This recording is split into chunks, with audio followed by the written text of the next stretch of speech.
réussi à percer dans des jets de grenades extraordinaires, puis sauter dans les tranchées pour arriver au corps à corps. Mais quand vous y êtes obligé, qu'on ne peut pas tirer sur les gens, de risque de se blesser ou de se tuer entre nous, et que l'ennemi est là, collant à vous-même, il n'y a qu'une issue, c'est la baïonnette. C'est tout. Il n'y a pas d'autre moyen. Donc nous avons été obligés, pendant un certain nombre de minutes, pénibles, à en terminer comme cela. Et nous l'avons fait. C'est du sale boulot, et c'est comme ça. Ah, dans la tranchée, vous savez, des fois, vous vous trouvez en face des miettes. Alors, qu'est-ce que vous faisiez là? C'est lui et c'est moi à retirer. Mais on l'a fait corps à corps. Et ça, c'est arrivé.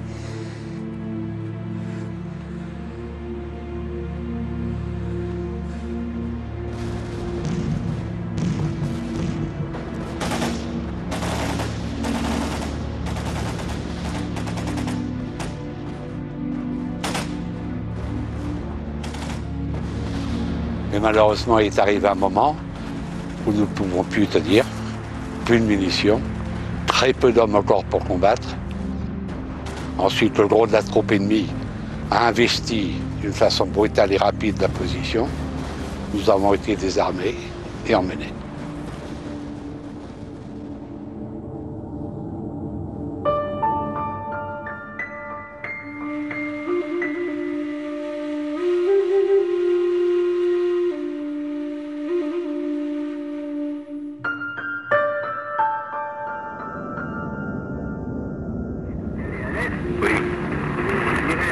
Au milieu de l'après-midi, dernière communication avec Hanoï.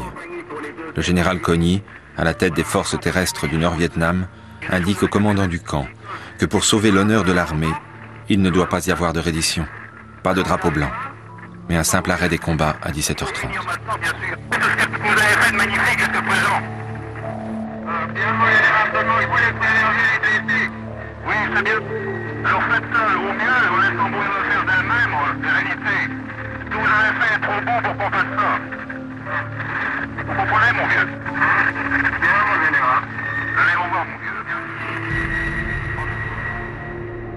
Ah, le pire, c'est lorsqu'on nous a dit, bon, le 7 mai, vers 4 heures de l'après-midi, on nous a dit, dans 1 heure, certainement, il faudra détruire toutes les armes et l'ennemi sera là pour nous prendre et puis nous amener, on ne savait pas où, c'est ça le pire.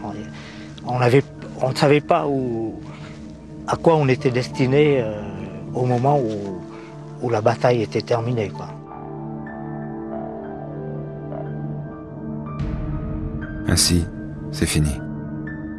Soudain, après 57 jours dans le vacarme incessant des tirs, le silence. Un silence surnaturel. La sensation d'être brusquement devenu sourd a duré plusieurs minutes. On pouvait s'estimer chanceux d'avoir survécu. Beaucoup d'entre nous pleuraient, sans honte. On avait fait de notre mieux. Mais on ne pouvait pas imaginer que pour nous, survivants, le pire restait à venir.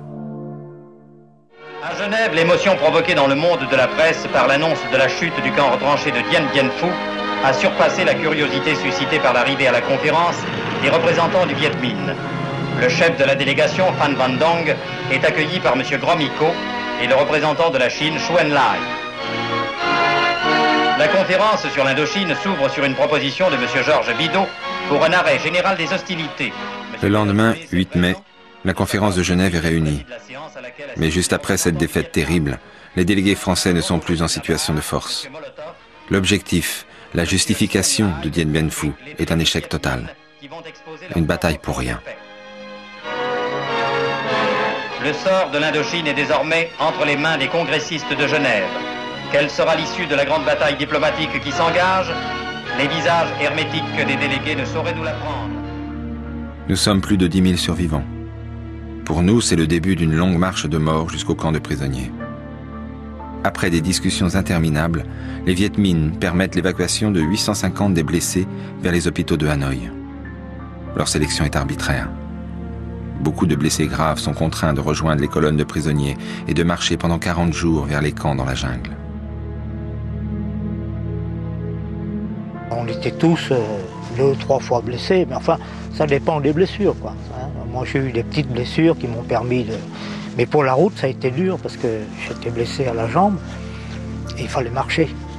On a quand même fait plus de 700 km dans des conditions terribles. Et là, la blessure, elle a fait mal. Non seulement nous avions perdu la bataille, mais nous étions humiliés. Un prisonnier, c'est un homme nu. C'est un homme nu qui n'a plus d'espérance d'action, qui subit. Beaucoup sont morts d'épuisement. C'est surtout les morts qui sont méchants. Ils se laissaient mourir à bord de la route. Voilà, crevés comme des chiens. Sans courage, sans rien, c'est ça. Vous vous battez continuellement, vous vous laissez mourir. Voilà. Dans ma session, on était surtout 4 amis. Et les 4, il n'y a que moi. Les autres, je ne sais pas. Si seulement, parce qu'il y en a pas mal là-bas qu'on ne sait pas. Parce qu'ils tombaient sur la route quand on marchait. Ils tombaient, on les laissait là et puis on repartait. Et voilà, et on ne peut pas vous dire, là, ces 4 là. Il y avait un Italien, il passe espagnol. Et puis,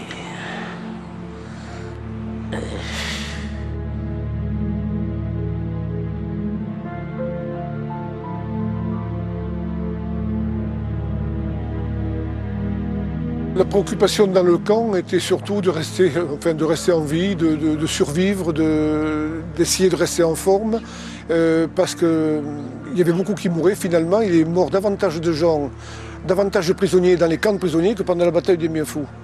Puisqu'on a dit que la mortalité dans les camps de prisonniers était de l'ordre de 65% à peu près, peut-être même un peu plus.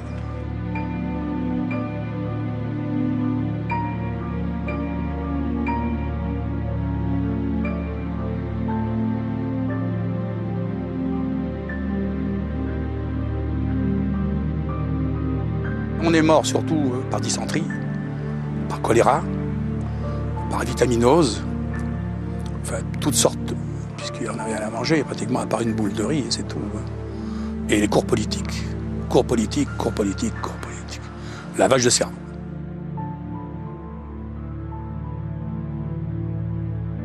Quand on vous lave le cerveau toute la journée, en vous rencontrant des inepties comme c'est pas permis, des montagnes de conneries, il faut dire la vérité. Comment peut-on détruire les gens? Parce qu'on est détruit pas par la bouffe, par manque de nourriture, on est détruit par le moral. C'est la pire des morts. Ça, c'est la pire des morts.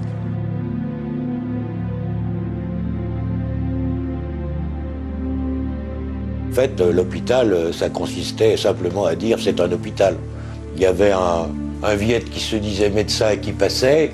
Alors quand il voyait qu'un prisonnier était à la limite, au lieu de lui donner un peu de riz, on lui donnait ce qu'on appelait une petite soupe. C'est une soupe de riz, plus facile à avaler. Donc quand le médecin disait un tel va être maintenant la petite soupe, ça voulait dire qu'il en avait pour 2 ou 3 jours à vivre. La raison et la paix l'ont emporté. Après des journées et des nuits de dures négociations, chargées tantôt d'anxiété et tantôt d'espoir, le cessez-le-feu a été signé. Vous en connaissez les clauses essentielles. 21 juillet 1954. L'armistice est signé à Genève. Le monde respire. Le Vietnam sera coupé en 2 à la hauteur du 17e parallèle. En théorie, provisoirement. Le nord, que l'armée française devra quitter sous 300 jours, est donné aux communistes. Le sud, aux Français et à leurs alliés vietnamiens. Les conséquences de Dien Bien Phu ont modelé l'avenir du sud-est asiatique. Au moment de la conférence de Genève, et quand nous avons su que, en fait, bon, la France allait abandonner une partie de l'Indochine, nous étions prisonniers. Alors il y a eu 2 réactions. La première, qui est une réaction normale pour un homme, c'était la libération. La libération et surtout la libération de ceux de nos amis qui étaient encore vivants. Alors que on voyait les gens mourir chaque jour. Ça, c'est la première réaction normale. Et la deuxième réaction, c'est dire tous ces sacrifices.